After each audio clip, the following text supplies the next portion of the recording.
Bom dia, irmãos. Eu cumprimento os irmãos na graça, na paz do nosso Senhor Jesus Cristo. Amém, irmãos? Que dia maravilhoso, dia lindo, né?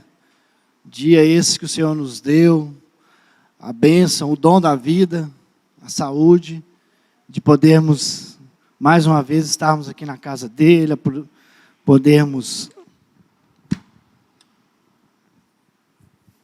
estarmos em torno da palavra dele, podermos conversar e sim, aprendermos da palavra do nosso Deus. Irmãos, nós vamos estar encerrando nessa manhã a série de estudos da lição que nós começamos há uns meses atrás, e por motivo ou outro a gente foi pulando as lições, mas aí hoje é a lição de número 13, pessoas que Deus usa, e só relembrando os exemplos que a nossa lição foi dando de pessoas, personagens bíblicos que Deus foi usando. Neemias, Deus quer usar você. Depois Caleb, um crente exponencial. Manassés, a conversão do pior homem do mundo. Naamã, o milagre da conversão. Um carcereiro, um terremoto que salvou uma família. Uzias, o segredo e o perigo do sucesso. Do rei Uzias, no caso, né? Pedro, um crente restaurado. Zaqueu, o mais importante encontro da vida. O homem de Gadara, ou o endemoniado lá de Gadara, o valor que tem uma vida. Saul, manobras erradas na estrada da vida. Cornélio, a conversão de um soldado graduado. João Batista, o homem a quem Deus usa. E por fim hoje, como ser usado por Deus. Você pode estar assim, se perguntando, eu posso ser usado por Deus? Talvez você está fazendo essa pergunta, eu posso ser usado por Deus? Eu com certeza estaria te dizendo, te respondendo sim. Sim, você pode ser usado por Deus. Aí você poderia estar. Aí agora eu faço essa pergunta. Eu quero ser usado por Deus? Você pode ser usado, sim. Eu quero ser usado por Deus? E se essa resposta de interrogação, se eu quero ser usado, se ela for sim, sim, eu quero ser usado, a nossa lição de hoje vai te dizer como ser usado por Deus. Se você ainda tem esse questionamento, se eu posso ser, se eu quero ou não, essa lição vai nos trazer à luz de como nós podemos ser usados por Deus. Vamos abrir nossas Bíblias no texto básico de 2 Timóteo. 2 Timóteo capítulo 2, um texto bem conhecido, pelo menos o versículo 15. 2 Timóteo 2, nós vamos começar a partir do versículo 14. 2 Timóteo 2, nós vamos ler a partir do 14 até o final do capítulo 2, que é o versículo 26.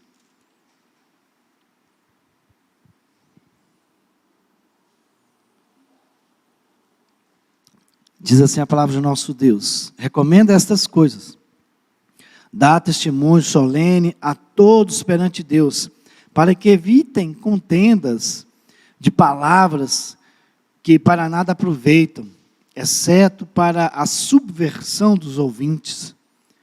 O versículo 15, que nós conhecemos bem: procura apresentar-te a Deus, aprovado como obreiro, que não tem de que se envergonhar, que maneja bem a palavra da verdade. Evita igualmente os falatórios inúteis e profanos, pois os que deles usam passarão a impiedade ainda maior. Além disso, a linguagem deles corrói como um câncer, entre os quais se incluem Himeneu e Fileto.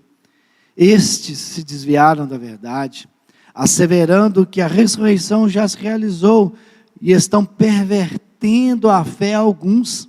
Entretanto, o firme fundamento de Deus permanece, tendo este selo: o Senhor conhece os que lhe pertencem. E mais,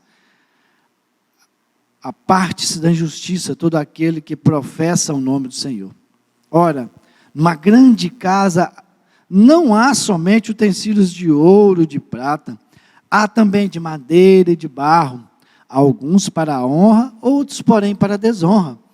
Assim, pois, se alguém a si mesmo se purificar destes erros, será utensílio para a honra, santificado e útil ao seu possuidor, estando preparado para toda boa obra.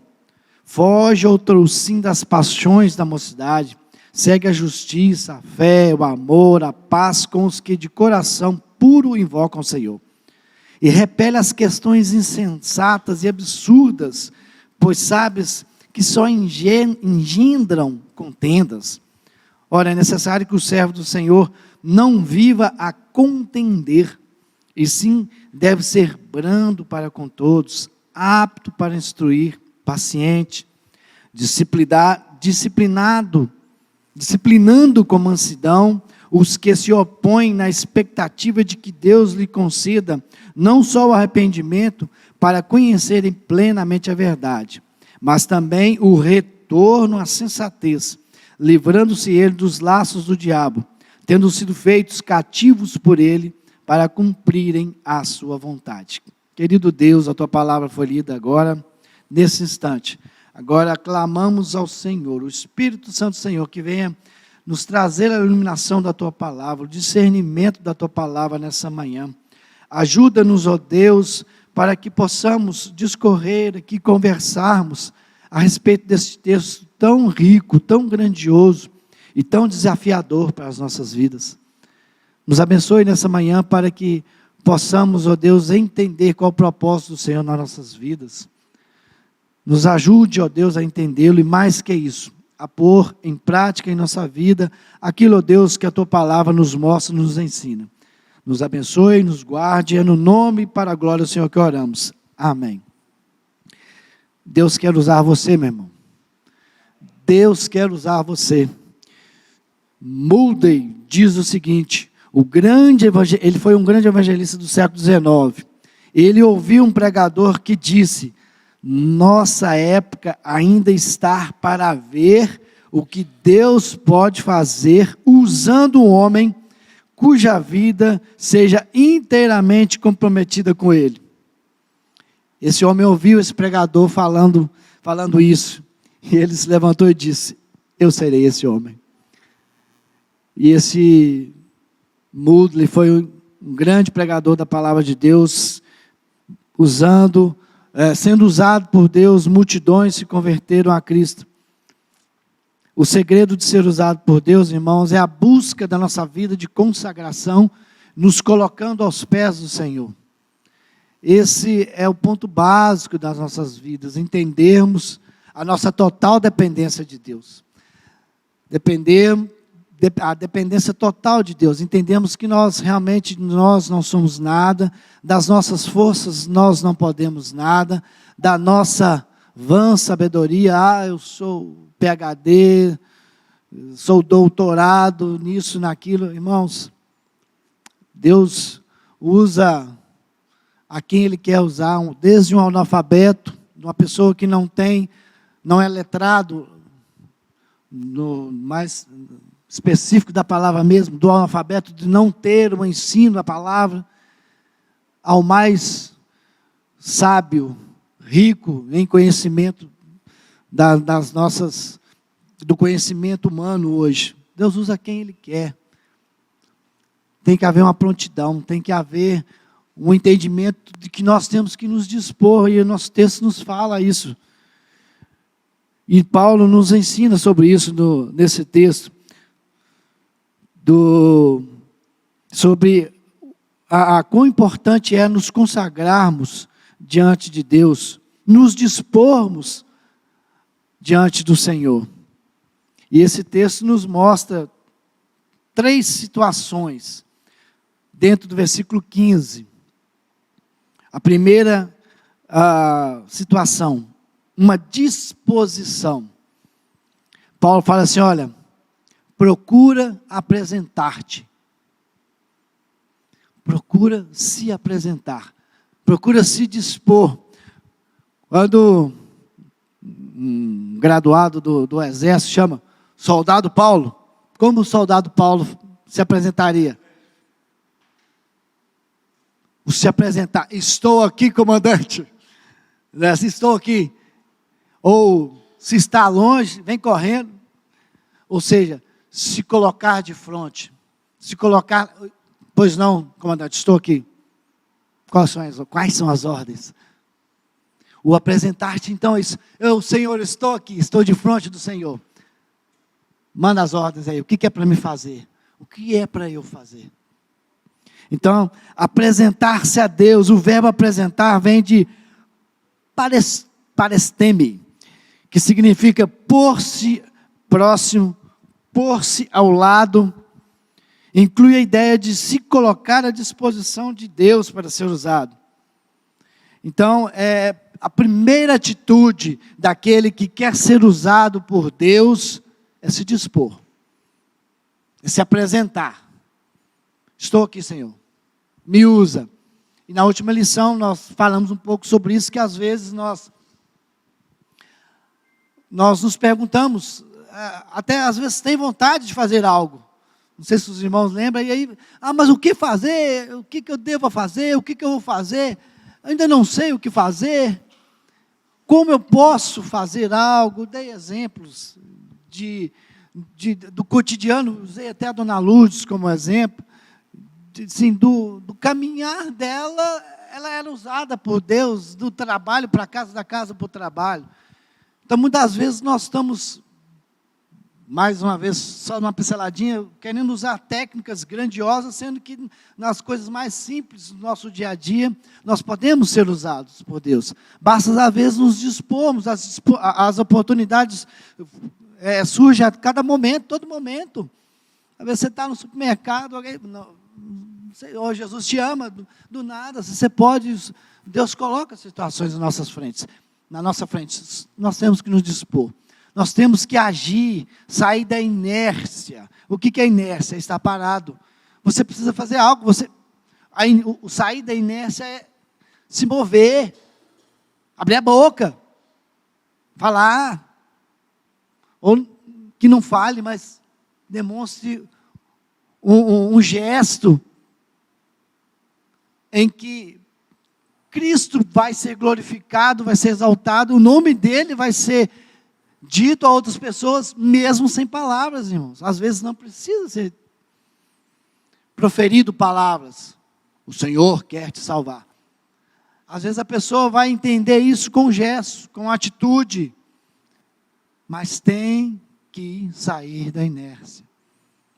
Tem que se mover, tem que fazer algo. Tem que se dispor. Então, a primeira situação é essa: apresentar, se dispor. A segunda, um posicionamento. Se apresentar, e apresentar como? Apresente-se como quê? Como o versículo, irmãos. Procura apresentar-te a Deus aprovado como um obreiro. O obreiro é aquele que trabalha, é aquele que faz. Apresente-se a Deus para trabalhar.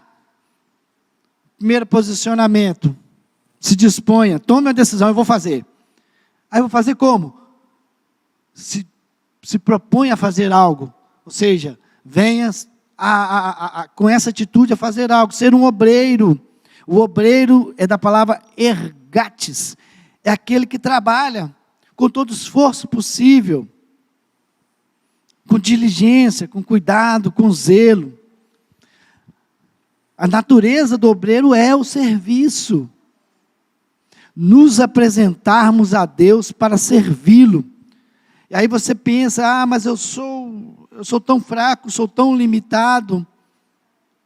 Sim, somos fracos, às vezes somos incapazes para a obra, nos achamos limitados, nos achamos incapazes, mas Deus é quem faz tudo por nós, no meio da nossa limitação, da nossa fraqueza, da nossa falta, às vezes até de conhecimento, sim. Deus, na sua infinita misericórdia, mesmo a nós não tão zelosos pela sua palavra, não tão conhecedores como deveríamos ser, às vezes até omissos, no zelo do aprendizado da palavra de Deus, da nossa devocional. Aí, às vezes, pessoas te perguntam, na Bíblia tem um tal de Paulo. Quem era Paulo? Paulo era um rei. Então, assim, estou dando um exemplo meio tosco, mas às vezes nós não conhecemos. E não é para conhecer a Bíblia inteira, irmãos, mas muitas das vezes nós somos tão aquém do que deveríamos ser, que o básicozinho, quem é Jesus? Né? Às vezes, algo tão simples para nós, de nós comunicarmos a alguém a palavra de Deus, ou apresentarmos algo para Deus, nós não conseguimos transmitir, às vezes, por falta realmente de um conhecimento que caberia a nós. Então, essa falta desse zelo, então, e Deus ainda, na sua infinita misericórdia, ainda usa nós, ainda tão fracos, tão omissos. Deus vai e ainda nos usa, irmãos. Mas Taylor disse, todos os gigantes de Deus foram homens fracos, que realizaram grandes feitos para Deus, porque conheciam que Ele era com eles. Então, olha, a maior grandeza do homem é saber que ele não é grande por si só, mas que Deus, sim, que tudo que até as nossas forças vem do Senhor. A maior grandeza, então, de um homem que conhece a palavra de Deus, sabe que aquele conhecimento que ele tem, um grande pregador, é Deus que o capacitou para aquilo, que deu aquilo a ele. É nós, então, nos prostrarmos e reconhecermos. Eu posso fazer, eu quero ser um obreiro, vamos lá, vamos fazer. E aí, só que aí, dentro ainda desse versículo 15, há ainda uma outra situação, há uma exigência, irmãos. Aquilo, eu já fiz um pano de fundo para isso. Procura apresentar-te, disponha. Mas como? Como um obreiro. Olha, de que não tem que se vergonhar e quê? Vamos lá, Paulinho. Vamos lá, Paulinho. Vamos lá, Carlinhos.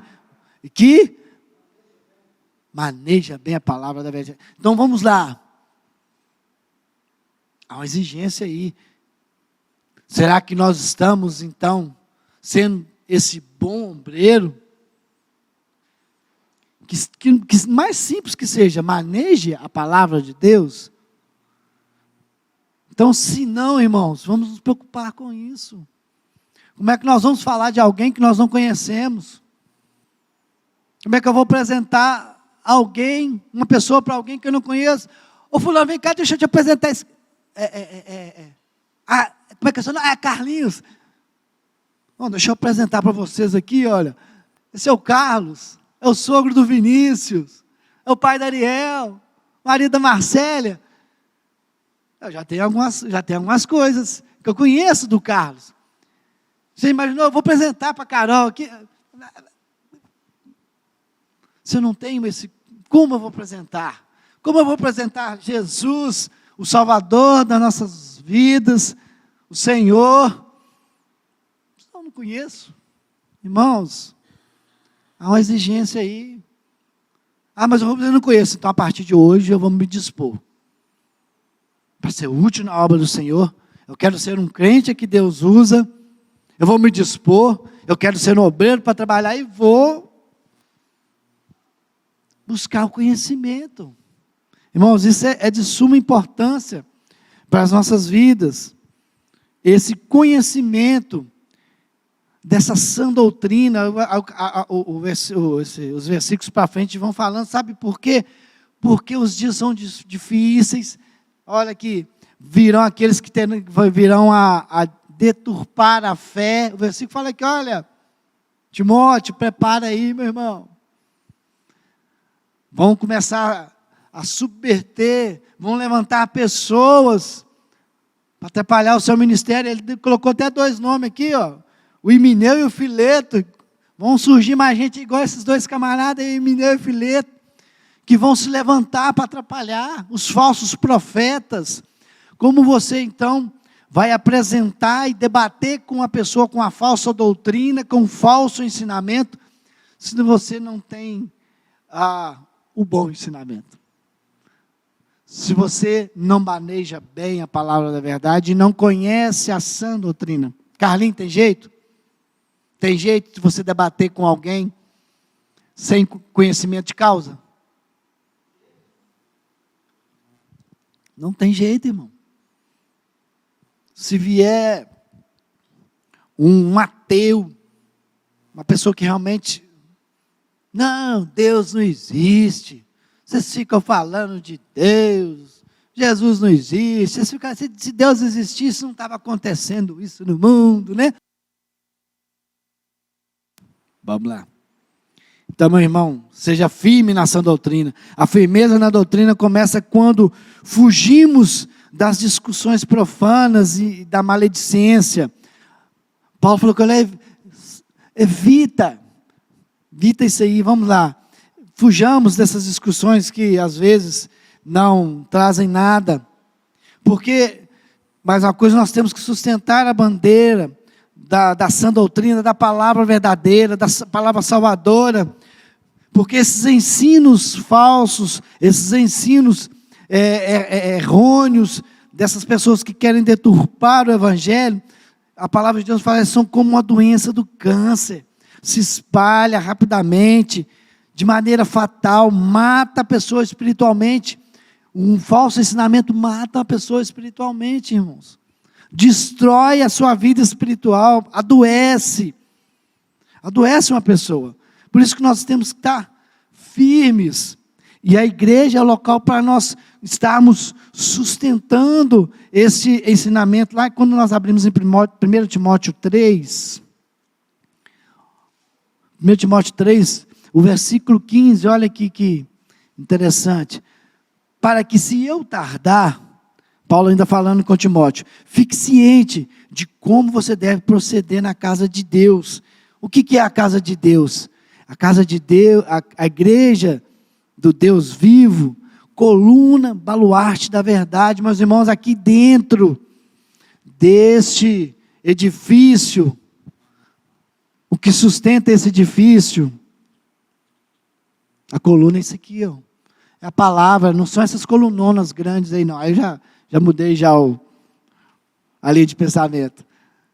A igreja que somos nós, o que sustenta é a palavra de Deus, é o ensinamento correto. Meu irmão, se você quer ser usado por Deus, você tem que estar sendo sustentado, a coluna da sua vida espiritual tem que ser a palavra de Deus. A palavra de Deus é que nos encoraja, e é aqui dentro da igreja, muitas das vezes nós nos omitimos de estarmos aqui, é onde que é a base, é onde nós conseguimos termos essa base, esse ensinamento, para nós sairmos para o mundo. Você pode estudar em sua casa? Com certeza, e deve. Mas o pastor falou uma coisa interessante aqui, sobre o trabalho de hoje à noite, o momento da comunhão, de estarmos juntos. Você aprender em casa é gostoso, é bom? Que gostoso, mas não é melhor estarmos aqui, olhando, conversando, compartilhando experiências, como acontece. Olha, irmão, a respeito disso e tal. Eu aprendi com a vida da Carol hoje. Nossa, Sheila, aquele testemunho que você deu hoje na escola dominical, nós falando sobre isso. Irmãos, nós precisamos estarmos aqui. O apóstolo Paulo falou uma vez, falou assim, olha, não deixei-vos de congregar como alguns estão fazendo, gente. Isso é importante para nós. Oi? Sim. Quem realmente ama a igreja, a pandemia foi terrível. A pandemia foi desculpa para muitas pessoas hoje, infelizmente, não estarem aqui mais. Mudarem o seu procedimento litúrgico, de estarmos aqui dentro da casa de Deus, e foi uma peneirazinha interessante esse momento de pandemia, que infelizmente aqueles que realmente não amam a obra do Senhor, não amam a palavra de Deus, não anseia por esse momento de comunhão, de estarmos em aprendizado juntos, de compartilharmos juntos, de cantarmos juntos, de nos alegrarmos juntos, como fizemos ontem, cultuando a Deus junto, aprendendo com a palavra do Jeremias ontem, juntos. Irmãos, a igreja é importante para as nossas vidas, nós temos que entender isso, sim, a igreja é. Matthew Henry disse: todos os ataques que os poderes das trevas realizaram contra a doutrina de Cristo não foram suficientes para abalá-la. Ela permanece firme, apesar de todas as tempestades que foram levantadas contra ela. Ventos de doutrina estão vindo, inimigos da palavra de Deus estão se levantando, falsos profetas para todo lado, mas a palavra permanece firme. A igreja permanece inabalável. Os verdadeiros crentes, os eleitos de Deus, ficam firmes, não se desviam da sua fé, mesmo quando atacados com ensinos falsos, com falsos profetas. Crentes autênticos não retrocedem a sua fé. Não retrocedem, irmãos. Nós temos que estar firmes na nossa fé, entendendo isso, que apesar de, mesmo que, permaneça firme. Os dias estão difíceis, está ouvindo isso toda hora. Estou sendo perseguido, um vizinho, sei lá o quê. Irmãos, permaneça firme. A igreja está, por quê? Porque a igreja está selada, irmão. Este selo simboliza propriedade, autenticidade, inviolabilidade. Ou seja, não tem como abrir, escancarar, violar, rasgar. A igreja do Senhor está inviolável. Este selo ainda possui duas características da eleição de Deus. Meu irmão, se você está aqui dentro hoje, que você foi um escolhido por Deus, amém? Amém? Você faz parte do pacto da graça. Então, a primeira característica da igreja que serve ao Senhor é porque nós somos eleitos.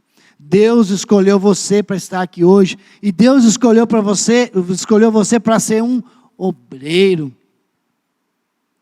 Você tem que se dispor, eu vou fazer algo porque o Senhor me escolheu, Senhor.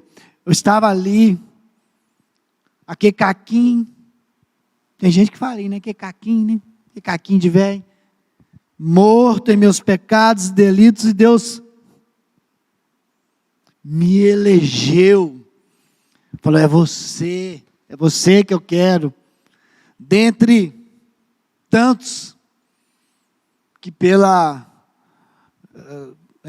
sapiência de Deus, vontade de Deus, escolheu uns, não cabe a mim entrar nesse mérito da discussão, mas eu louvo a Deus porque Ele me escolheu, meu irmão. Louve a Deus porque Ele te escolheu. Fala, Senhor,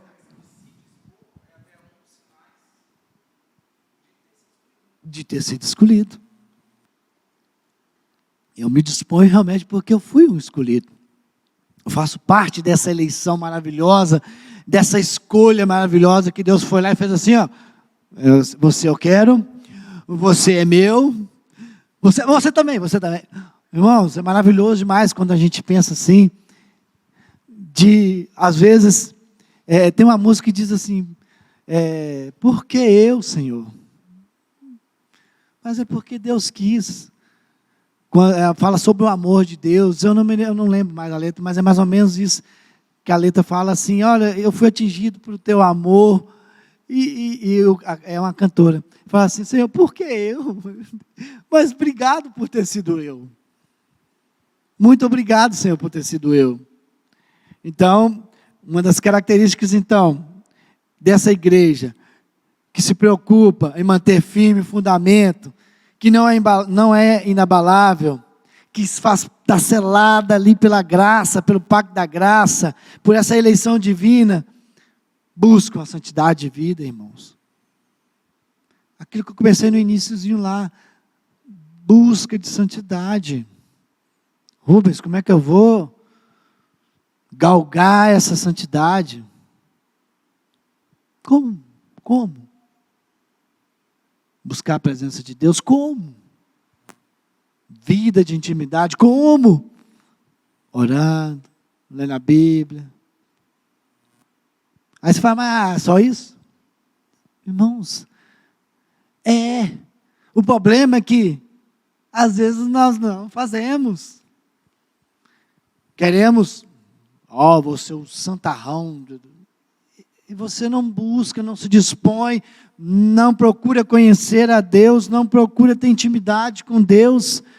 Como você vai ter vida de santidade, ou seja, os santos, sermos separados, nos desviando do mal. Pequei. Não estou falando que você vai deixar de pecar, não, irmãos. Não tem como. Mas pelo menos nós vamos tentar evitar, e se escorregarmos, você vai, Senhor. Você entristecer com o seu pecado. Porque se você se alegar com o seu pecado, aí é um problema, aí há algo complicado para a sua vida. Mas se você realmente, no momento em que você, Senhor, agora eu fui mal nessa aí. Nisso aí que eu fiz. Vamos lá, vamos para o joelho. Misericórdia, Senhor. Não devia ter feito, não devia ter pensado, que o coração deu aquela apertada e você realmente, Senhor. Esse é o verdadeiro cristão que está buscando a vida de santidade. Infelizmente, irmãos, a nossa vida é isso aqui. Às vezes nós estamos, glória a Deus, mas às vezes estamos, misericórdia a Deus. E Deus sabe que nós somos assim. Deus conhece a nossa natureza e sabe que somos pó. Deus sabe disso. Agora, nós que temos que ter essa consciência, que somos assim, e temos que tentar, na nossa vida diária, no nosso cotidiano, estarmos aqui. O nosso alvo tem que estar sempre aqui no glória a Deus. Obrigado, Senhor. Esse é o nosso alvo, nessa busca de vida, de santidade, nos dispormos, de sermos obreiros, que maneja bem a palavra. Quando isso acontecer, vamos voltar para aqui de novo. Que esse é o nosso alvo. A santidade maior vai ser lá em cima. Aqui na terra, com certeza, o pecado lá do Adão, do velho homem, está aqui, está sobre os nossos ombros. Que foi ali, pelo sacrifício de Cristo na cruz. Nós bem sabemos que depois do pecado de Adão, o nosso caminho era, nós estávamos indo como ovelhas para o matadouro. Esse era o nosso destino.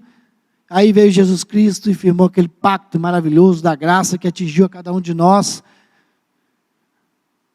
Mas a manchinha do pecado continua. E o sangue de Jesus, quando chegarmos diante de Deus, lá no céu, quando chegarmos à nossa hora, daqui uns 120 anos mais ou menos, hein, Carlinhos? Deus chegar assim, Carlinho, servo bom e fiel, toma posse do reino preparado. Irmãos, imagine você ouvindo essa frase do Senhor. A outra eu não quero ouvir, não. Apartai-vos de mim, maldito. Vai para o inferno, preparado para o diabo, seus anjos.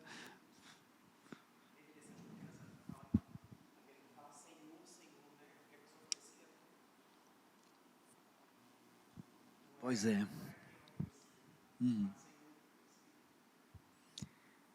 Então, busca de santidade. Esse deva ser um alvo de cada um de nós. Servirmos a nossa igreja. Aí você fala assim, mas como que eu vou servir a Deus? É servindo aqui na igreja visível.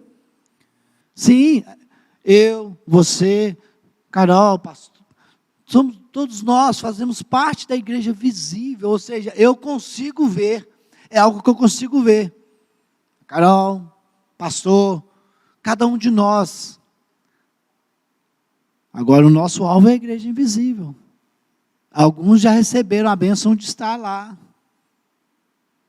fazendo parte da igreja invisível. Servir a Deus é servir a igreja. Quem se consagra a Deus está se consagrando ao serviço na igreja. Paulo compara a igreja visível, agora vem uma questão aqui, com a grande casa, cheia de vasos, cheio de vasos de utensílios, ou seja, vasos para o serviço. Só que uns são usados para um serviço, outros são usados para outro serviço. Dentro de uma mesma casa. Quais são esses vasos? São usados para honra, outros para desonra. As farrubas dentro da igreja tem vasos que não honram. A minha oração é que não haja, meus irmãos, mas a palavra de Deus, o apóstolo Paulo falou, infelizmente, nós nos permitimos, às vezes, sermos vasos de desonra, desonramos o nome do Senhor. E esse não é o nosso objetivo, meus irmãos. Nós temos que ser vasos. Ele dá o exemplo até de coisas materiais, dos vasos, de ouro e prata, ou madeira e barro. Essa conotação, quando ele usou esses 4 utensílios, 4 matérias diferentes, ouro e prata, madeira e barro. Quando nós olhamos assim, o que nos traz à mente da diferença desses 4 elementos entre si? Ouro e prata, madeira e barro. O que te vem à cabeça, Carlinhos? Sim, valor. Tem mais uma outra coisinha que eu queria. Densidade. E dentro dessa densidade é o quê? Um vaso. Sim, por quê? Na prova do fogo. Põe fogo no vaso de barro. Vaso de madeira. Põe fogo num vaso de prata e de ouro. Ou seja, irmãos, quando nós formos ali passar pela prova, até musculava, quando passar pela prova, dando glória a Deus, mano. Quando você chegar ali diante de Deus, qual vaso você vai ser? Aquele que se deteriorou no meio das dificuldades da vida, no caminhar da vida. Veio uma dificuldade aqui, caiu um pedaço do vaso aqui. Veio outra dificuldade, chegou lá na frente, só pó, só poeira. Ou as dificuldades da vida vieram, as falsas doutrinas, os falsos mestres, e você ele como um vaso de ouro, valoroso, resistente, não se abalou com os ataques que o inimigo fez a você. Qual vaso você é? Ainda não sou? Qual vaso eu quero ser? Eu posso ficar continuando sendo esse vasozinho de barro aí. Nós compramos uma panela de barro uma vez, né, irmão? Colocamos fogo nela. Pá! Quebrou, estourou. Não foi lá no fogão de lenha, né? Não foi resistente ao fogo. Peraí. Oi?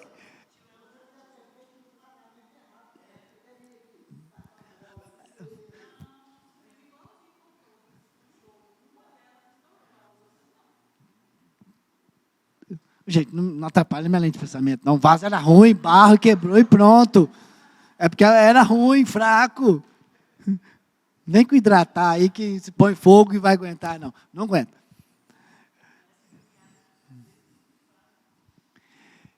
E esse é o objetivo, gente.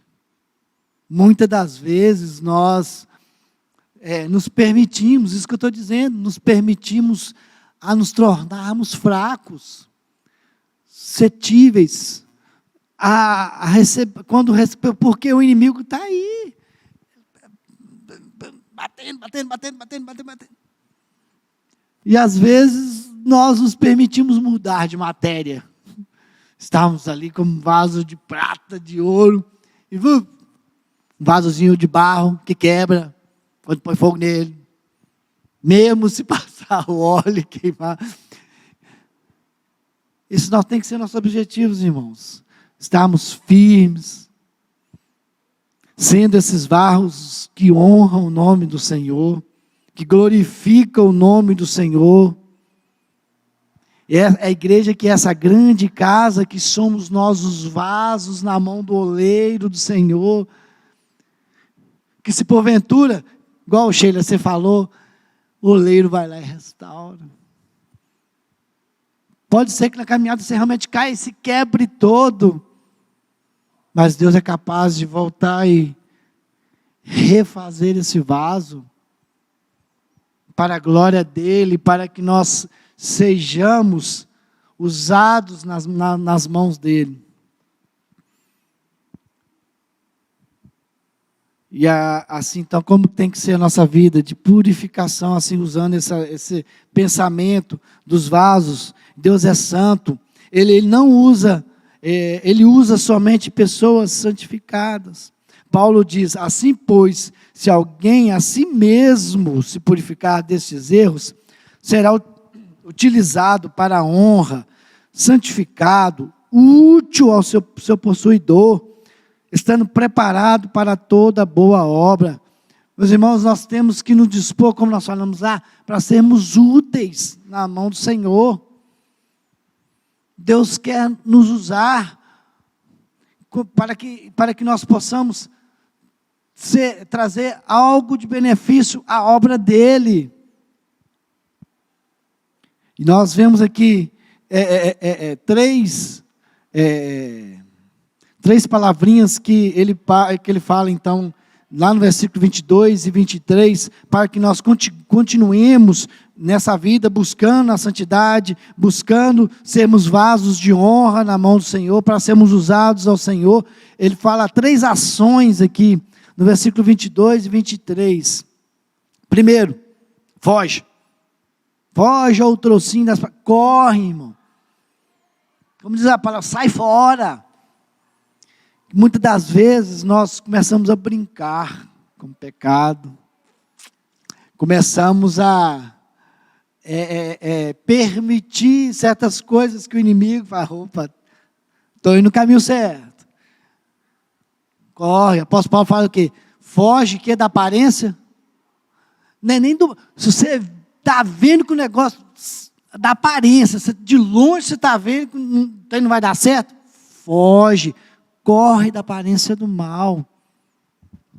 Primeira coisa então, foge da aparência do mal, daqueles pecados característicos que vêm aí, perseguindo a nossa vida, soberba, desejo, ciúmes, autoafirmação, eu sou, eu posso, eu sou o tal. Imaturidade espiritual, foge disso, irmãos. Foge, mas segue. O versículo continua aí. Então, foge ao trocinho das paixões da mocidade, segue. Então, não vá atrás disso. Vá atrás disso aqui, olha, o apóstolo Paulo falando, Timóteo, segue a justiça, a fé, o amor, a paz, com os que de coração puro invocam o Senhor. Então, olha, cuidado com isso. Isso aqui que é bom. O apóstolo Paulo orientando Timóteo, olha, Timóteo, vamos, meu irmão, olha, foge disso ali, mas segue, vai atrás disso aqui, ó. A justiça de Deus, a sua fé, fortaleça a sua fé, seu amor, procure ter paz, invoque, busque ao Senhor. E outra atitude também, outra ação, e repele, evita, repele as questões insensatas e absurdas, pois sabes que só engendram contendas. Às vezes, irmãos, não vale a pena entrarmos em certas discussões. Você vai, não, larga para lá, porque não vai dar em nada. Então, realmente, eu vou deixar isso aqui de lado. Então nós precisamos ter essas ações, essas atitudes. Viva de acordo com a sua nova identidade. Todo cristão é um servo do Senhor. A palavra aqui, então, servo, vem de doulo, significa escravo. O apóstolo Paulo, então, se considerava como um escravo do Senhor. Paulo, então, se considerava como aquele que não tem vontade própria e está inteiramente sujeita à vontade do Senhor. Foi isso que o apóstolo Paulo falou quando ele usou essa expressão. Olha, a minha vontade tem que ser a vontade do Senhor. E muitas das vezes nós assim não o fazemos. Não entendendo o propósito de Deus para nossas vidas, às vezes as nossas vontades vão sobrepondo aquilo que Deus quer para nossas vidas. Deus às vezes está mostrando e você com os olhos espirituais fechados não vê. Presta atenção, olha aqui. E você agindo, fazendo algo que não é da vontade de Deus. Vamos lá ainda, então vamos partindo para o encerramento. 5 exigências, então, para que nós sejamos um servo útil na obra do Senhor. Primeiro, não deve ser contencioso. Ou seja, ora, é necessário que o servo do Senhor não viva a contender-se. O que é contender-se? Vamos lá, dicionário, Carlinhos? Contender. Eu vou arrumar uma contenda com você. Hã? Eu não ouvi, Donado. Confusão, brigar. Foge de contenda. Foge de briga. Isso não vai dar em nada. Para que vocês vão brigar? Se alguém está meio nervoso, deixa acalmar lá. Foge da contenda. Deve ser manso para com todos. Nos ajuda, Senhor. E sim, deve ser brando para com todos. A mansidão inclui humildade, meiguice. Claro que não é fácil não, irmãos. Claro que não é fácil não. Tem hora que... Mas, irmãos, nós temos que buscar isso. Deve ser apto para ensinar, para instruir. O sentido é de capacitado para instruir. Então, aquele que quer fazer a obra do Senhor, que quer ser um vaso de honra, quer ser um obreiro na obra do Senhor, além de evitar contendas, além de buscar a mansidão, lá o fruto do Espírito lá, o que está dentro do fruto do Espírito? Mansidão, domínio próprio. Deve ser apto, irmãos. Deve buscar um entendimento na palavra do Senhor. 4, deve ter controle próprio. Paciente. Alguém disposto a escutar e a não dar uma resposta irada. A palavra de Deus está nos falando. Deve ser capaz de corrigir e até mesmo castigar, mas com mansidão. Olha só, trata-se de uma reeducação positiva daqueles que estão desorientados, daqueles que não querem estar se dispondo. Vem cá, senta aqui, vamos conversar. O que está acontecendo? Por que você não quer trabalhar para o Senhor? Por que você não quer servir ao Senhor? Por que você não quer ser um vaso de honra? Vamos aqui, vamos conversar aqui, com mansidão. O servo do Senhor deve ensinar com expectativas de mudanças, transformações na vida daqueles que ouvem os seus ensinamentos.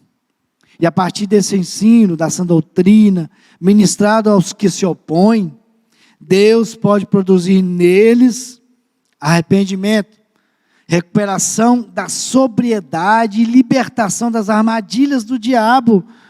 Olha como você pode ser bênção na vida do outro, meu irmão. Às vezes o outro está ali, enlaçado nas armadilhas do diabo, com falsos ensinos. Você vem e fala assim: olha, eu tenho algo grandioso para a sua vida. Jesus quer te salvar, quer te usar, quer te tirar, te transformar de vaso de desonra para vaso de honra. Concluindo, você quer ser usado por Deus, meu irmão? Você quer ser usado por Deus, meu irmão? Amém. Lembre-se que antes de nos usar, Ele nos transforma para sermos usados. Ele nos santifica, nos capacita. Ele é especialista em usar pessoas fracas, totalmente dependentes dele. Às vezes nós não entendemos o agir de Deus, da forma como Ele quer nos usar, mas temos que nos colocar e entender: por que, Senhor? Para que, Senhor? Queria encerrar a nossa lição dando um exemplo do bambu. O bambu falou: Senhor, eu quero ser usado pelo Senhor. Aí o Senhor olhou: tudo bem, bambu.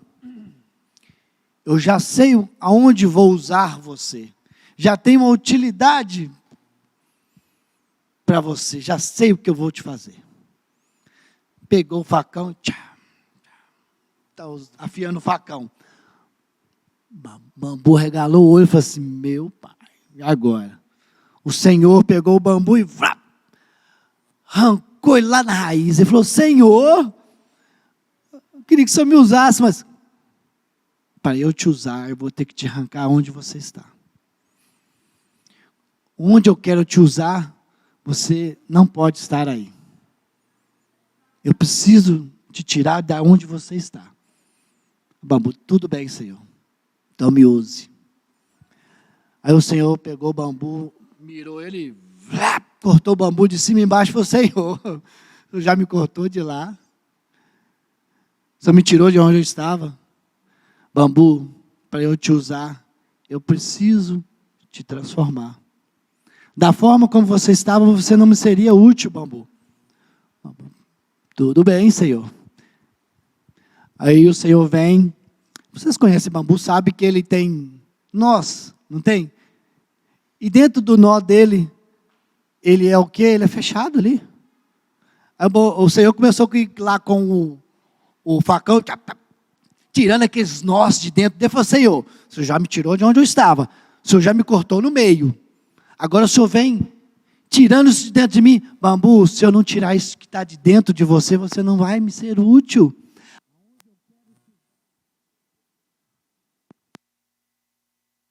Aonde eu quero te usar, da forma como eu quero te usar, você não podia estar onde você estava, você não podia ser como você era, e você não podia ter o que você estava por dentro de você.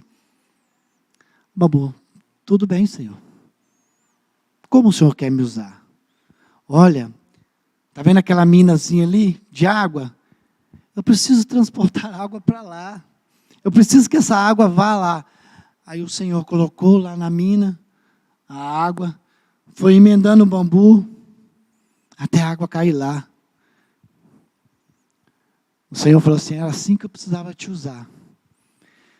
Pegar dessa água, e essa água chegar até lá. E essa água é o Espírito Santo do Senhor, meu irmão. Para Deus te usar, precisa te tirar de onde você está. Nos tirou de onde nós estávamos, de onde? Do lamaçal do pecado. O Senhor nos cortou de lá. E da forma como nós saímos de lá, o Senhor precisava nos transformar. Cortou no meio, de cima e embaixo. Mas ainda tinha algo que atrapalhava dentro de nós para sermos usados pelo Senhor. E o Senhor foi tirando. Meu irmão, esse ensinamento do bambu é para nós. Não fique lá onde você estava, no lamaçal do pecado. Se porventura alguém que está vendo pela internet, que ainda está atolado até o pescoço, num lugar onde Deus não vai poder te usar, preste atenção, Deus quer te tirar de lá. Deus quer te transformar.